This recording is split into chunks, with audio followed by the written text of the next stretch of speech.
Salut à tous, j'espère que vous allez bien. L'Olympique de Marseille reçoit le Paris Saint-Germain ce dimanche. On en parle tout de suite. Pour un match exceptionnel, invité exceptionnel. Pour la première fois sur la chaîne, je ne suis pas seul. J'ai l'honneur d'accueillir mon ami Bilal Ben Khalifa.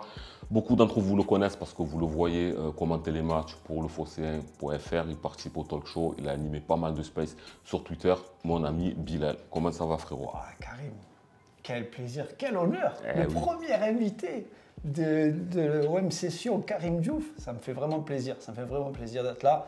J'espère que la plupart des gens vont prendre du plaisir à nous écouter, tous les auditeurs. En tout cas, c'est un jour spécial. Ouais, pour nous aussi, c'est un jour spécial. Et oui, c'est pour ça que je t'ai invité aujourd'hui parce qu'il y a OM PSG, mais aussi on va vous faire une petite annonce en fin de vidéo, donc n'hésitez pas à rester jusqu'à la fin. En attendant, on va rentrer dans le vif du sujet. L'Olympique de Marseille est un peu dans le mal, il y a eu la trêve internationale, on espère que ça ira mieux et pour se remettre dans le bain, donc gros match, donc on va en parler tout de suite. Donc toi Bilal, on te dit OM PSG, dimanche, comment tu le vois déjà en gros? Qu'est-ce que tu en penses? Moi, j'aime les classicos, Karim. Moi, j'aime les classicos, les grands matchs au Vélodrome. Tu as l'équipe qui est invaincue cette saison au Stade Vélodrome. C'est un match à part, le classico. Paris, meilleure équipe à l'extérieur. OM invaincu au Vélodrome. On sent le public cette année. On vit une année compliquée quand même, Karim. On vit quand même une année difficile en tant que supporter. On a vécu beaucoup de choses cette saison. Elle est longue, cette saison. Mais on a envie un peu d'avoir un peu de magie pour cette saison. Et je me dis, et pourquoi pas dimanche? Alors je suis d'accord avec toi parce que c'est quand même le classico, mais quand on regarde, PSG premier, 20 points d'avance sur nous, on est 7e au classement. Donc est-ce que quand même pour toi ça reste toujours ce match phare? Est-ce qu'on l'attend de la même manière que si on avait un rapprochement au classement? Parce que c'est quand même un peu dommage de te dire qu'il y a un déséquilibre des forces, non? Il y a une réalité, c'est vrai qu'il y a un déséquilibre des forces, mais ça fait plus de 13 ans que c'est le cas. Mais il y a une réalité, c'est que ce match-là, c'est différent. Il y a trop d'histoires, moi, qui me viennent en tête sur ce match-là. On parle de l'histoire des Minots avec ton cher papa. Mais je repense, moi, là, à une équipe de l'OM qui était dans le dur dans les années 99-2000, avec un punch à Bardolado, Jérôme Leroy qui se frite avec Laurent Leroy. Ouais, Et ça se chauffe, l'OM il gagne 4-1, but de Pancho. Pancho, il est là, il est avec les joueurs, il va leur dire, les gars, ils étaient meilleurs que nous, ils avaient fini 2e et nous 15e. Et je me dis, ce match de dimanche, il peut lancer quelque chose. Alors moi je suis en partie d'accord avec ce que tu dis parce que c'est vrai qu'en 99 on n'était pas vraiment bien à ce moment-là, mais ce n'était pas le Paris Saint-Germain d'aujourd'hui. Donc est-ce que tu penses qu'aujourd'hui, même si peut-être dans les années 90, l'époque que tu dis en tout cas, il y avait plus de férocité, on va en reparler, voir si les Marseillais ont ce mental pour bondir lors d'un gros match en jeu. Mais là on est face à un Paris Saint-Germain qui est quand même... On n'aime pas dire ça, mais il faut le reconnaître, les gars. Une des meilleures équipes d'Europe, en tout cas sur le papier, avec Kylian Mbappé, avec Hakimi. Donc, est-ce que tu penses que même la seule volonté peut accomplir les actes? C'est difficile quand même de se projeter, parce qu'il y a déjà eu des moments où on a fait de belles entames de match, et quand tu commences à dérouler, ben, on a déjà pris. Donc, toi, tu es quand même convaincu que... Alors, moi aussi, attention, hein, je ne dis pas que je suis convaincu que un match, c'est 11 mecs contre 11 mecs, et que c'est la volonté de celui qui voudra l'emporter, mais c'est plus difficile par rapport à ce que, quand tu parles des années 90. Si je suis la raison, je me dis, je regarde le match, mais je sais déjà comment ça va se passer. Si je suis mon cœur et avec mon papy Gassé, qui a envie de me faire peut-être une petite surprise avec tous les éléments qu'il y a, moi je suis le coach à l'avant-match, je leur dis les gars, vous n'avez rien à perdre. Vous n'avez rien à perdre pour la simple et bonne raison qu'ils sont favoris. Ils vont jouer quart de finale de Coupe d'Europe. Nous, aujourd'hui, on est 7e au classement. On est, je ne sais pas combien de points, de quasiment plus de 15 points de Paris, ou même plus. Je crois qu'on est quasiment à 20 points de Paris. Moi, je suis joueur de l'OM. Imagine, il lance un jeune en défense centrale. C'est le premier match de sa vie. Il joue un classico. Imagine la folie qui peut se passer quand même dans ce stade. Moi, je l'ai vécu l'année dernière au stade. La victoire en Coupe de France, il y avait Messi, Neymar quand même sur le terrain. Il n'y avait pas Mbappé, mais il y avait quand même Messi, Neymar. Il y avait Sergio Ramos sur le terrain. Je veux dire, on racontera à nos enfants qu'on a battu Messi et Neymar au Vélodrome. Et je me dis, s'il y a bien quelque chose à faire, c'est une année pourrie, c'est cette année qu'il faut le faire.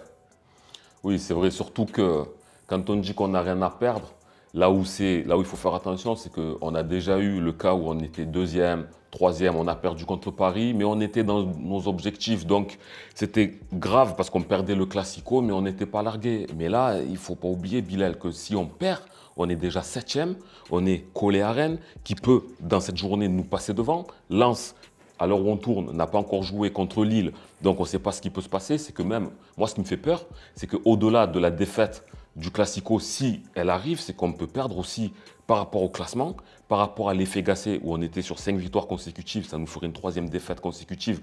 Et en même temps, on n'a toujours pas fini la période assez difficile dans les matchs qui nous arrivent. Donc je pense qu'on a beaucoup à perdre. Par contre, comme tu le dis, si l'OM arrive avec la mentale qu'il faut, qu'on joue au ballon, que vraiment on se sert du public, qu'on utilise la bonne stratégie de Gasset. Par contre, si on gagne, c'est tout le contraire. Parce que là, tu vas leur mettre un coup à eux. Ça fait toujours plaisir quand on met un coup aux Parisiens.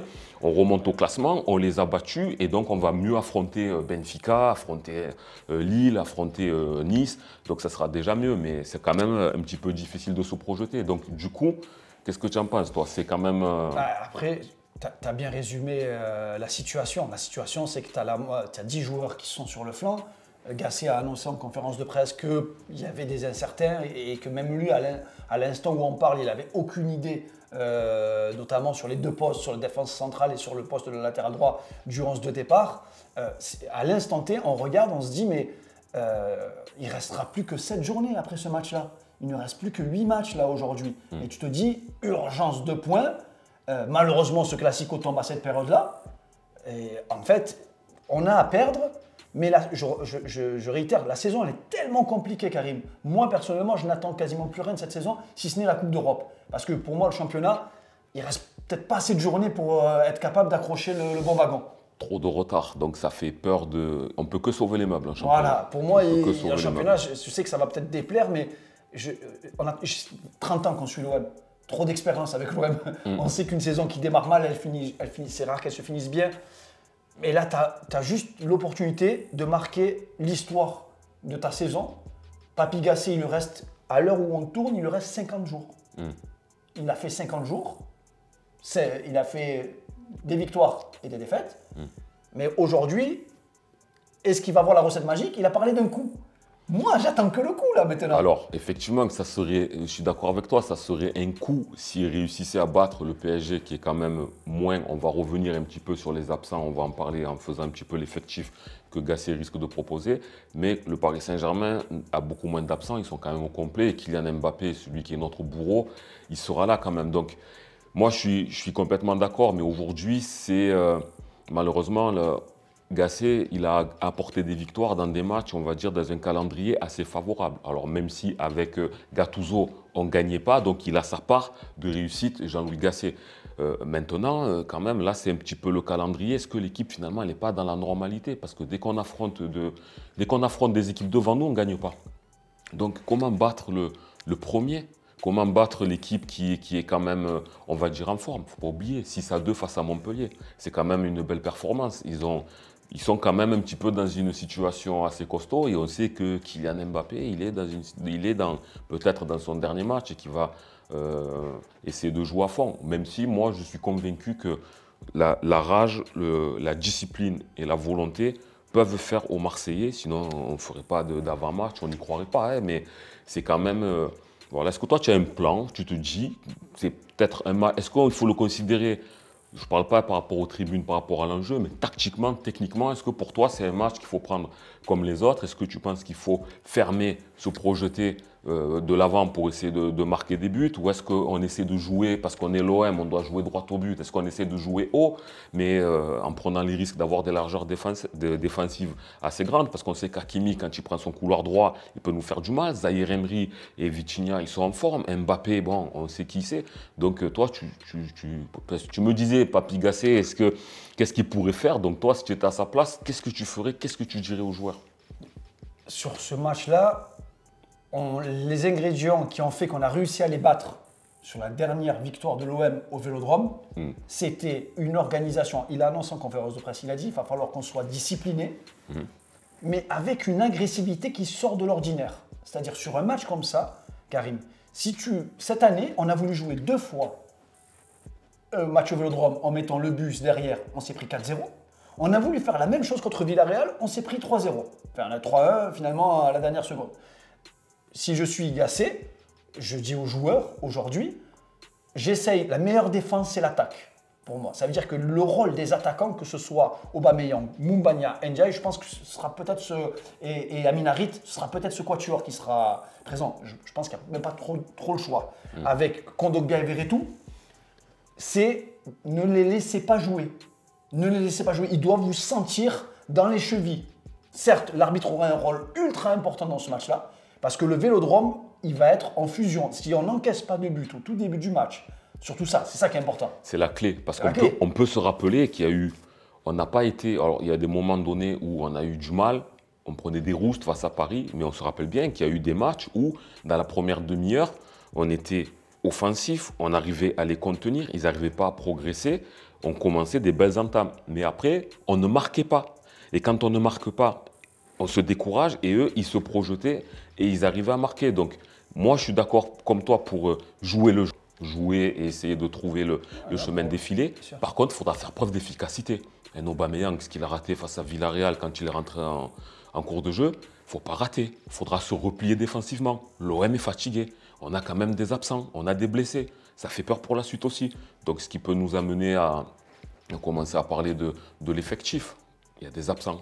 Là, il y a quand même beaucoup d'absents sur le papier, mais j'ai envie de préciser que si, dans les 4 incertains, tu as peut-être Balerdi qui peut tenir sa place, tu as Ulysse Garcia qui peut tenir sa place, finalement, tu as une équipe, j'ai envie de dire, largement confortable. J'ai souvenir du match contre le Shakhtar. Pour moi, le match OM-Paris, on est un peu dans la version OM-Shakhtar, c'est-à-dire qu'une qualification en jeu, un nouvel entraîneur qui arrive, une équipe qui était au fond du trou. Et qu'est-ce qu'il avait fait? Il a dit aux joueurs, les gars, arrêtons les ressorties derrière, les machins, etc. On joue avec nos qualités. C'est quoi? C'est les seconds ballons. C'est Moumbagna en pointe, point d'appui. C'est Aubameyang qui tourne autour. Amin Harit avec Iliman Ndiaye. Les gars, vous avez du talent. Harit Ndiaye, vous avez le talent. Vous savez éliminer un joueur. Par contre, en face de vous, vous allez avoir Hakimi et Nuno Mendes. En plus, ça va être la guerre. Donc, Ulysse Garcia, Merlin, on va dire que Merlin, c'est vraiment son point faible aujourd'hui. Il est très limité défensivement. Mais ça reste un match, Karim, où on m'a soufflé dans l'oreille qu'un certain Kylian Mbappé, au sortir du match de Vélodrome, nous annonce l'enfer.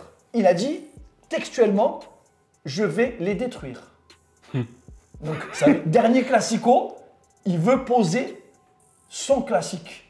Donc moi je suis Papy Gassé, j'écoute notre vidéo, je leur mets dans les vestiaires, et il a dit je vais vous détruire. Ah, tu veux refaire une Bernard Tapie? Un moment ou un autre. Pourquoi pas? Après, on sait que c'est un compétiteur, bon, c'est du blabla, ça. Bon, même si c'était pas en caméra, on ne va pas livrer qui te l'a dit, mais c'est... mais bon, de tous les cas, on n'a pas besoin d'entendre Mbappé. On sait que c'est un gars, il veut gagner, il veut marquer des buts, tu vois, on sait très bien. Mais il est prenable, ce gars, quand même. Moi, je pense que c'est une histoire de... Ce gars est prenable, je pense qu'il faut savoir le déjouer, il faut savoir jouer sur l'aspect, comme tu me disais, en off, pendant qu'on installait le matos. C'est vrai que c'est un joueur avec qui il faut jouer l'intox. Il a beaucoup de choses à jouer, que ce soit avec le PSG, quart de finale de Ligue des Champions, il y a des échéances importantes avec l'équipe de France. Et c'est un joueur qui veut signer dans un nouveau club, hein, donc il ne faut pas qu'il arrive blessé. Donc jouer l'intox, de lui faire un peu peur. Bon, moi je ne suis pas trop anti-jeu, de mettre des mauvais coups qui ne servent à rien, qui blessent la carrière d'un joueur, moi j'aime pas ça. Mais comme tu dis, les gens ils ont tendance, on a pu le remarquer lors de France, les 2 matchs de l'équipe de France, on a vu un Mbappé tranquille le chat, non? Là, ils ont Karim, une échéance. Le championnat il est terminé pour Paris. Ils sont champions, fini. C'est vrai. Donc le championnat, hormis pour faire plaisir aux supporters pour le Classico, et encore les supporters, je pense que ça ne les intéresse même pas. Ce qui les intéresse, leur Classico à eux, c'est le Paris-Barça aujourd'hui. Je pense même que le supporter de Paris, tu discutes avec lui, tu dis ouais, bon, le match au Vélodrome, de toute façon on a l'habitude de gagner. On a quasiment gagné tous les matchs au Vélodrome. Vous allez en gagner 1, 2. C'est important pour eux parce qu'il y a de la fierté, mais ce qui est important pour eux, c'est la Ligue des Champions. Alors c'est la Ligue des Champions, mais je pense qu'ils la mettent, alors peut-être presque autant de battre l'OM, je pense que ça leur fait un grand contentement parce qu'ils se baladent sur la Ligue 1 quasiment toute l'année et ils savent que venir au Vélodrome ou nous recevoir, c'est quand même un match. Donc regarde la preuve, hein, ils étaient dégoûtés de ne pas pouvoir descendre dans les tribunes. Donc petit aparté, j'espère qu'un jour ou l'autre, ça sera fini, qu'on puisse monter au parc, qu'eux puissent descendre, que ça puisse aller dans tous les sens, que tous les supporters puissent se déplacer, parce que c'est une fête du football et d'avoir le parquage vide dans tous les stades, c'est un petit peu dommage. Enfin bref, c'est une petite parenthèse, mais je pense quand même qu'ils le tiennent à cœur, parce que demain ils te mettent un 4-0, ils vont chanter de partout. Et si demain c'est nous qui gagnons, que l'OM joue le beau jeu, qu'on les gagne, ils vont disparaître des réseaux sociaux pour éviter qu'on les emmerde. Tu vois. Donc je pense que c'est quand même assez important pour eux. Heureusement, il y a ce match-là, parce que si tu enlèves l'OM, ils n'ont pas. Oui, la Ligue 1, il n'y a pas d'adversité. Il y avait Monaco à un moment donné, quand ils avaient tenté quelque chose, eux c'était plus du trading qu'ils faisaient, ils ne cherchaient pas les titres, même s'ils ont eu le titre en 2017. Il y avait Monaco qui tenait la route, mais aujourd'hui, Lille qui était sorti en 2021, mais c'était un feu de paille. Aujourd'hui, c'est eux, leurs adversaires en Ligue 1, c'est pas sur la durée, c'est sur des matchs à confrontation directe. Et là, c'est un stade qui va être à 66 000 places quasiment. On va battre encore un nouveau record d'affluence. Donc je ne pense pas que ce soit anodin pour eux, mais quand même Mbappé, ça serait chiant pour lui, pour certains joueurs. Je pense que Luis Enrique pense aux blessures, parce que c'est un match en jeu, un match où ça prend des coups. On n'est pas dans les années 90 quand même. Ouais, mais comme je t'ai dit, Karim, tu rentres sur le terrain, tu es joueur de l'Olympique de Marseille, tu n'échanges pas avec l'adversaire, et dès le premier duel, le premier contact, c'est pas par la parole, c'est être agressif, c'est pas mettre un tacle et casser la cheville d'un joueur. Être agressif, c'est quand il a le ballon, il sent toujours ta respiration dans le cou. Et donc il se dit, comment je fais finalement pour faire mal à cette équipe, parce que j'ai des mecs, on dirait qu'ils sont dopés. Je pense que c'est vraiment cette... on arrive à la meilleure période pour l'OM, j'enlève les blessures. Les blessures, elles étaient prévisibles. Gasset, que j'aime beaucoup en tant qu'intérimaire, avait dit, j'ai les joueurs qui sont fatigués. Il a annoncé, il l'a dit, avant même toutes les blessures. Ouais. Enchaînement, qu'est-ce qu'il y a eu? Que des blessures musculaires, quasiment. Donc ça veut dire que... Justement, je te pose une question, parce qu'on se pose beaucoup les questions sur ça, d'avoir autant d'hécatombes. Est-ce que pour toi, c'est le début de saison, la préparation avec Marcelino, l'enchaînement de coach, qui a fait qu'aujourd'hui, l'OM paie beaucoup de pots cassés, ou est-ce que c'est vraiment la malchance? Qu'est-ce que tu en penses, toi, de toutes ces blessures qui s'enchaînent à l'OM? Les blessures, Karim, pour moi, il y a deux choses qui sont importantes dans les blessures. Il y a l'hygiène de vie des joueurs. Donc l'hygiène de vie, ça c'est je me couche à quelle heure, ce que je mange, etc. Et il y a l'hygiène psychologique du joueur. Quand l'effectif traverse une période difficile comme elle a vécu cette saison, il y a de fortes probabilités que tu te retrouves avec des blessés. C'est normal parce que mentalement, les joueurs ont vraiment subi, ont été dans les difficultés. Et il y a un point important, on a changé 3 fois d'entraîneur, je ne compte pas Bardonado, je dis 3 fois d'entraîneur, donc 3 fois de préparateur physique. Donc 3 fois avec des méthodes différentes. Le corps, il réagit différemment. Et tu as des joueurs qui n'ont pas joué, qui d'un coup se sont mis à jouer. On pense à Ismaïla Sarr, qui a enchaîné 5 matchs, a joué 90 minutes, quasiment, juste contre Villarreal où il n'a pas joué 90 minutes. Mais je pense que c'était prévisible. Dans une saison où tu perds ton capitaine, longue blessure, tu changes d'entraîneur, malheureusement, c'est des choses... En plus, Karim, je pense juste à une chose qui me vient à l'esprit, c'est qu'on avait très peu de joueurs, finalement, qui ont fait les matchs amicaux. Ils étaient tous à l'entraînement. Et les plus grosses blessures, tu les as eues à l'entraînement. C'est vrai. Donc, finalement, tu ne peux pas prévoir dans une saison. Mais Gasset, je pense qu'il se dit, ce qui est bien avec Gasset, c'est qu'il n'a rien à perdre. Il n'est pas là pour l'année prochaine. Il a tout à gagner, lui. Si il arrive à finir 4e, 5e ou quoi qu'on arrive à accrocher, ben, il a gagné. S'il n'a pas réussi, ben, il aura toujours l'occasion de dire je l'ai pris en cours, l'effectif était réduit, ce n'était pas moi qui l'ai choisi. On était dans une situation où l'OM était dans le mal. Donc, bon, c'est vrai qu'il a rien à perdre. Mais, ouais, mais c'est intéressant de t'entendre sur la préparation physique parce qu'on sait que c'est un élément qui est primordial, qui est super important. Et là, de voir autant de blessures qui s'enchaînent, bon, des fois, il y a des coups, mais quand tu vois c'est des adducteurs, que c'est des mollets, que c'est des... Tu peux te dire des fois que la préparation, elle peut avoir quand même un coût. Parce que Gasset l'a dit en conférence de presse, Paris, ils ont un effectif de 25 joueurs. Ils ont des blessés aussi, mais ça va, ils ont de quoi faire une deuxième équipe. Donc sans problème. Et tu vas même plus loin, juste pour clôturer sur ça, c'est qu'on a eu la malchance que les blessés tombent sur les mêmes postes. C'est-à-dire que si tu étais sur des postes plus fournis, tu te dis, bon, j'ai un blessé, c'est pas grave, j'ai la relève. Mais quand tu sais que tu as Klose, Murillo out pendant plus de... C'est pas des blessures de match, hein. C'est des blessures de 1 mois et demi. Ouais. Et de l'autre côté, tu as Ulysse Garcia qui se blesse, tu as Gigot qui se reblesse aussi derrière. Donc en fait, T'as Onana qui se blesse, sur les feuilles de match, on n'a pas pu mettre n'importe quel joueur pour la Coupe d'Europe. Donc finalement, tu avais des quotas aussi pour la Coupe d'Europe, tu ne pouvais pas enregistrer qui tu voulais. Donc finalement, moi je rigolais en disant peut-être on va faire jouer Correa, latéral droit, vu qu'il ne joue pas à l'OM. Ouais, c'est vrai. Ben, on l'a oublié tellement il fait partie des joueurs. Et il fait partie des... Il coûte, hein. Et ouais, donc il fait partie ça, c'est une autre histoire, on aura l'occasion d'en parler. Mais si on fait un résumé, qui est blessé à l'OM? Donc, Klose. Alors déjà, de longue durée, Rongier, Nadir, donc Murillo maintenant. Murillo. Il manque Klose. Il y a Klose. Pour l'instant, Gigot, même si ça va mieux, pour l'instant, c'est pas sûr qu'il puisse prendre part au match. Balerdi, les adducteurs, a priori, il s'est réentraîné, il pourra peut-être sur la feuille de match, mais pour l'instant, c'est pas sûr et certain. Onana, qui a aussi Pape Gueye, Ismaïla Sarr. Donc ça, c'était à l'international. Déjà 9. Déjà, tu as presque une... Tu as Ngapandu Touembou, qui est le troisième gardien. Bon. C'est pas, voilà. Mais bon, en gros, ça veut dire que tu es dans un vestiaire blessé. Tu es dans un vestiaire blessé. L'OM ne gagne plus ses matchs. L'OM est en retard sur ses objectifs. L'OM affronte Paris Saint-Germain, Lille, Nice. Il va falloir prendre une grande respiration, croiser les doigts et espérer y arriver. Parce qu'aujourd'hui, c'est pas facile. Donc toi, tout à l'heure, tu me parlais de Faris Moumbagna. On sait qu'il est puissant, qu'il pèse. Mais il ne joue pas quasiment à l'OM. Il rentre des bouts de match. Tu penses quoi, toi, de Faris Moumbagna? Est-ce que tu penses que Gasset s'est dit non, on n'a pas pris qui il faut? Ou est-ce qu'il a le rôle qui lui va? Mais ça me permet de te poser la question de quelle attaque tu verrais pour l'OM, quel milieu et quelle défense. On le fait ensemble, je te donnerai mon avis aussi. Moi, si je prends le cas Moumbagna, on parle d'intégration d'un joueur qui est arrivé il n'y a pas longtemps. Ouais. Il faut s'adapter au championnat, il faut s'adapter à l'équipe avec beaucoup de changements. Il a des qualités bien définies. On voit quelles sont ses qualités. On voit quel type de joueur il peut être. On voit ses défauts et ses qualités. Je reprends le match du Shakhtar parce que la configuration, elle me fait penser à ça, où on était... En fait, tu gagnes ou t'es mort en Coupe d'Europe. Donc, et il avait joué un rôle vraiment intéressant. Il a un gabarit intéressant. Il a été affiché joueur le plus rapide là, sur le mois de mars. Ouais, donc ça veut dire que athlétiquement, c'est un joueur pour moi sur lequel tu peux t'appuyer dans un match face à Paris où tu peux envoyer des ballons et te dire second ballon, j'y suis. Donc moi, j'ai l'animation offensive. J'ai Aubameyang, Moumbagna, Aubameyang, tu restes. Parle de Moumbagna. Il va travailler pour toi. Et ça veut dire qu'on n'hésite pas à passer par-dessus le milieu de terrain pour aller chercher Moumbagna. Et après, tu as Iliman Ndiaye. Donc lui, je pense que c'est un match... Pour Ndiaye, c'est un match incroyable. C'est celui qui aime vraiment le plus l'OM, je pense, de tous les joueurs qui sont sur le terrain.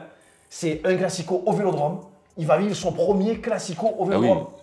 Moi, je suis d'accord avec toi, surtout que, par exemple, donc, sur Moumbagna, on en a parlé. Moi, je suis d'accord aussi. Donc, c'est l'intégration qui fera qu'au fur et à mesure, on va trouver ses qualités athlétiques, ses qualités de haut but, sa qualité de frappe aussi, de reprise de volée. Donc, ça va être au fur et à mesure. Mais si on revient sur Iliman Ndiaye, par exemple, lors de ce match, ça fait peur parce que depuis que Gasset est arrivé, on a trouvé un Iliman Ndiaye offensif, bien à l'aise techniquement, il lève beaucoup plus la tête, on le retrouve au cœur du jeu et il est beaucoup plus heureux, épanoui. Mais pourquoi il n'a pas fonctionné au départ? La pression. Mais là, l'OM est en train de retomber dans ces travers de la saison. On joue contre un gros match. Est-ce que tu penses que justement, il aura le mental pour effectuer les gestes qu'il faut dans un match comme celui-ci? Parce que le talent, on pense que tout le monde ici présent, et vous les supporters, tout le monde, tous ceux qui nous regardent, personne ne peut dire Iliman Ndiaye, il n'est pas bon, il n'a pas de talent. C'est juste qu'il faut le mettre en avant. Ben justement, dans ce genre de match, est-ce qu'il est capable d'y arriver? On a besoin du coup de pouce du destin. Et c'est quoi ce petit geste de Amin Harit qui n'arrive jamais à cadrer, qui fait le bon crochet, qui quand il doit tirer, il ne cadre pas. On a besoin de cette dernière passe d'Iliman Ndiaye ou cette frappe décochée à l'entrée de la surface qui peut faire lever le stade. Pour moi, c'est un match à part. Donc dans un match à part, Papi Gassi, il a dit quoi? Il a dit, il y a des joueurs qui peuvent se révéler. C'est comme ça. Le football, il est comme ça. Dans un grand match, il y a des mecs qui sont révélés. C'est dans des grands matchs qu'on voit ce qu'on n'a pas l'habitude de voir. Parce qu'à l'OM, frérot, il n'y a personne qui s'est tiré, à part Aubameyang et Verretou, de loin. Kondogbia, qui le ballon, il ne cadre pas trop. Il a une frappe, mais il ne cadre pas trop. Mais c'est peut-être dans ce match où Amin Harit manque de stats et ne réussit pas forcément ses frappes, où il ne tente pas souvent. Il a tendance à ne pas trop tenter. Par contre, contre Lyon, 60 mètres. Donc, c'est étonnant. On peut espérer ce genre de choses de la part de nos attaquants. Donc, quelle équipe, pour avancer un petit peu dans la vidéo, toi, quelle équipe tu verrais qu'est-ce que tu penses que Gasset va mettre pour moi, gardien, Paul Lopez. Paul Lopez, S'il y a Gigot Mbamba, s'il y a Balerdi, de toute façon c'est soit Gigot soit Balerdi pour être sûr que c'est. Je pense pas qu'il va inventer tactiquement. Il ne peut pas te permettre d'inventer. Il a essayé le 3, ça ne marche pas avec sa vision du football. Donc Gigot Mbamba, Mbamba qui sera vraiment le patron, c'est lui sur ces matchs-là. Par ligne, c'est Paul Lopez, Mbamba. Donc Gigot Mbamba, Merlin à gauche, à droite, Ulysse Garcia, s'il est de retour. S'il y a Balerdi et Gigot qui sont disponibles tous les deux. Mbamba à droite. Et Si les deux s'ils sont dispo. Mais le risque avec ça. Parce que Gigot, avant la blessure, c'était pas trop ça. Ouais, mais il était un peu dans le dur, le capitaine marseillais. Lui aussi, mentalement, donc, ça va être le remettre classico, physiquement, Mbappé en face et les machins. Moi, je ne sais pas si Gigot, je le mettrais dans ce match, je te dis la vérité. Parce que ça me fait. Ouais, mais s'il manque des hommes aussi. C'est ce que j'allais te dire. Là, tu as le choix. N'hésitez pas à nous dire, les gars, dans les commentaires, si vous, Gigot, vous le mettriez ou pas. Quelle est votre défense que vous mettriez? On va les lire un petit peu, on va s'amuser à voir si vous êtes d'accord avec nous. Donc, n'hésitez pas à nous le mettre. Ouais. Donc, Gassier, il a parlé de rouge, orange, vert pour savoir l'état des blessures. Et ben, en fait, la question, c'est est-ce que Gigot, il est orange? Est-ce que Balerdi, il est jaune? Finalement, je pense que c'est celui qui sera le plus apte qui jouera. Donc, ça va être soit Balerdi, soit Gigot. Les 4 derrière. Donc voilà, Balerdi, Mbamba, Merlin et, à droite. Et Garcia. Garcia, il va jouer à droite. Il n'y a pas trop le choix. Je ne vois pas Merlin à droite. Non, mais. Peut-être plus pour sécuriser le couloir droit. Non, parce qu'il y a Nuno Mendes quand même. Je pensais à Soglo. Mais Soglo, il était plus à gauche et tout hein, quand il jouait. S'il n'est pas apte, il l'a fait jouer une fois à droite, Soglo. Ouais, il était même sorti à la mi-temps quand il avait fait jouer à droite à Gattuso. Ouais. Donc c'était un peu difficile pour lui, c'est peut-être il est un peu trop jeune. Si Garcia est dispo, il jouera. D'accord, toi tu verrais Garcia à droite. Il n'y a pas le choix. En fait, on n'a pas le choix. D'accord. Kondogbia Verretou et les 4 de devant, ce qu'on a dit, Amin Haridou à gauche, Ndiaye électron libre et devant Mombagna avec Obama.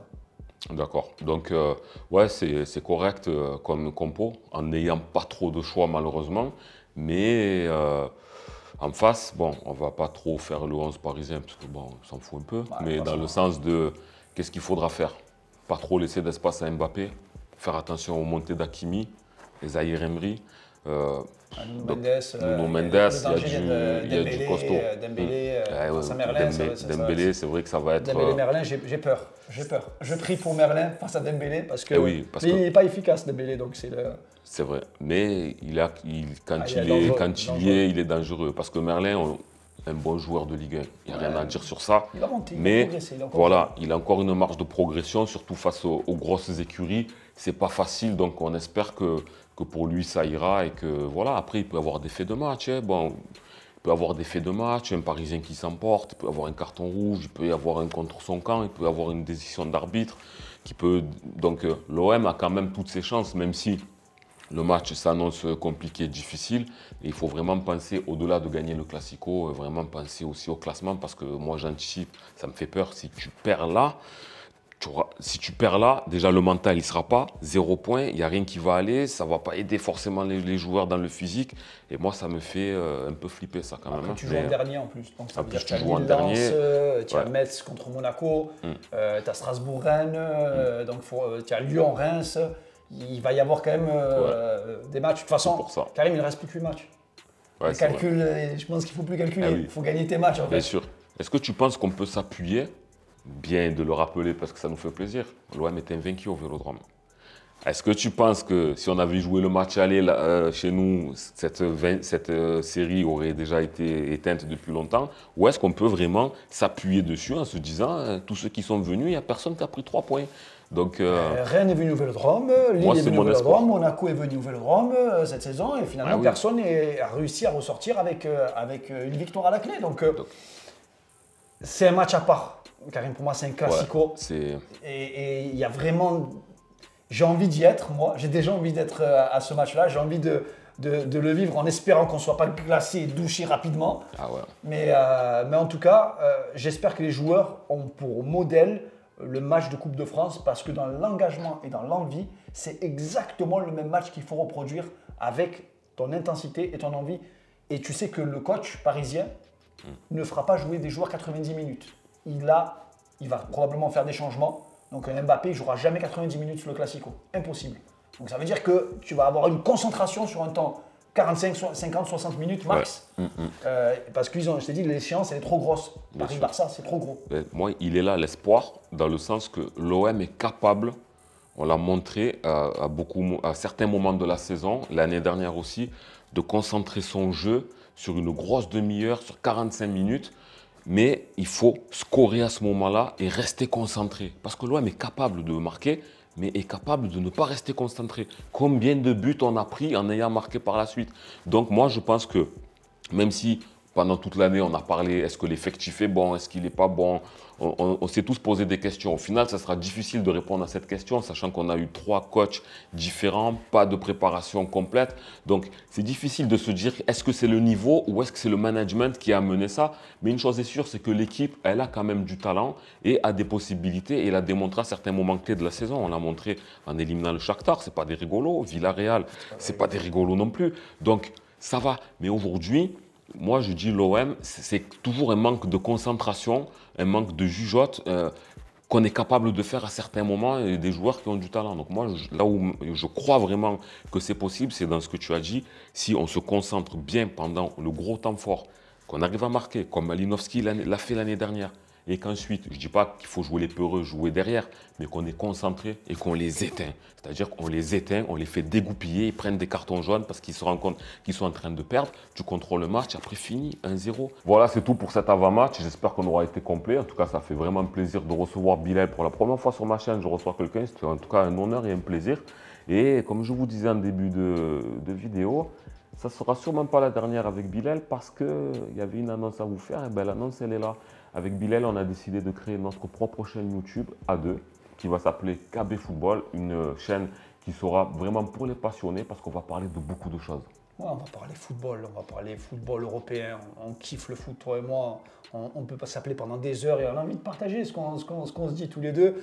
On aime le football international, on aime la Ligue des Champions, on aime la Coupe du Monde, on aime l'Euro, la CAN, il y a les Jeux Olympiques qui arrivent, il y a une belle actualité, on s'est dit, bah, Karim, c'est notre kiff. Le football. Donc, on est football. On est dans la terre du football en plus ici. Et voilà. Et oui, donc c'est un nouveau projet qui arrive. Donc n'hésitez pas, le lien est dans la description. Ça va commencer la semaine prochaine. Donc n'hésitez pas à en parler à vos potes, à partager, à vous abonner. Même si vous êtes supporter de l'Olympique de Marseille, on l'est avant tout. Donc il y aura de l'OM aussi, bien évidemment. On parlera un petit peu de tout. On parlera peut-être même du centre de formation. Bref, je ne dévoile pas tout. Le lien est dans la description. Donc n'hésitez pas à y jeter un œil, à nous donner de la force. Par contre, pour ceux qui se posent la question en ce qui concerne ma chaîne, ne vous inquiétez pas, elle est toujours là, OM Session, for Life. Je serai toujours là pour faire des débriefs et des avant-matchs. Ça ne change pas. Donc n'hésitez pas à soutenir. C'était un plaisir de vous avoir retrouvé pour cet avant-match. On se retrouve dimanche soir ou lundi matin pour le débrief en espérant une belle victoire de l'Olympique de Marseille. Prenez soin de vous. N'hésitez pas à liker la vidéo. Je vous dis à la prochaine.